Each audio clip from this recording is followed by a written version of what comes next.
Yaz aylarında bizim özellikle çocuklarda gördüğümüz virüs rotavirüsüdür. Özellikle 2 yaşın altındaki çocuklarda en sık ishal yapan virüstür. Bizim açımızdan önemlidir çünkü hastane yatışına sebebiyet verebiliyor. Bunun testinin yapılması gerekiyor düşünüldüğü zaman ishal veya kusma olduğunda tanı konulması mutlaka gereklidir. Rotavirüsü özellikle küçük çocukların bağırsaklarını etkileyen, temas yoluyla bulaşan, dirençli ishal, günde bazen 20'den fazla ishal yapabilen, aşırı kusma, karın ağrısı, dirençli ateş yapabilen, halsizlik yapabilen bir virüstür. Büyüklerde de görülebiliyor ama büyüklerde daha hafif geçebiliyor genellikle. Ama küçük çocuklarda sık görülmesi, sık yatışa sebebiyet vermesi sebebiyle bizim açımızdan mutlaka dikkate alınması gereken bir virüstür. Tanı konulduktan sonra hastanın genellikle maalesef yatışı oluyor ve sıvı kaybı yerine konuluyor. Virüsün kendisi ölümcül değil ama virüsün yan etkileri ölümcül olabilir. Günümüzde yatarak tedavi verildikleri için bazen 2 haftaya kadar sürse de netice itibariyle hasta iyileşiyor.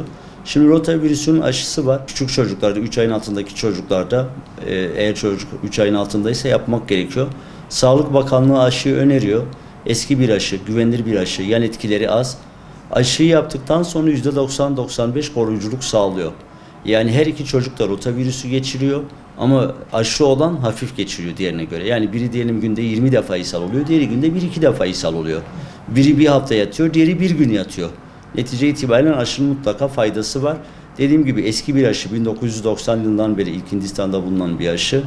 Güvenilir bir aşı. Ağızdan damlatarak yapılıyor. Ateş, halsizlik gibi herhangi bir yan etkisi yok. Aşının şöyle bir durumu var. Yapmak isteyen aileler ücretli olarak eczaneden alıp yaptırmaları gerekiyor maalesef. Şu an henüz Türkiye'deki aşı programının içinde aktif olarak yok. Antibiyotik kesinlikle önerilmez. Sıvı kaybının yerine konulması. Bazen ikinci olarak işte çocuklarda aşırı pişik yapabiliyor. Çocuğun işte genital bölgesini tahriş edebiliyor. Onun mutlaka temizlenmesi, bakımının yapılması, kremlerin sürülmesi, çocuğun eksik olduğu vitaminleri varsa onların yerine konulması. Tabii ki doğal bir şekilde probiyotikli işte yoğurt, ayran içmesi. Bu virüs de diğer bütün ishal virüsleri gibi genellikle temas yoluyla bulaşır. Çok nadir de olsa hava yoluyla bulaştığı söyleniyor. Eğer hasta biri yoksa veya kardeşleri veya başka biri hasta değilse, çocuk emeklediği zaman elleri temizleniyorsa, elini sağa sola değdirip tuvalete gidip ağzına götürmüyorsa genellikle çocuklara bulaşmıyor. Yani bütün ishal virüsleri gibi bunun da temelinde hijyen var.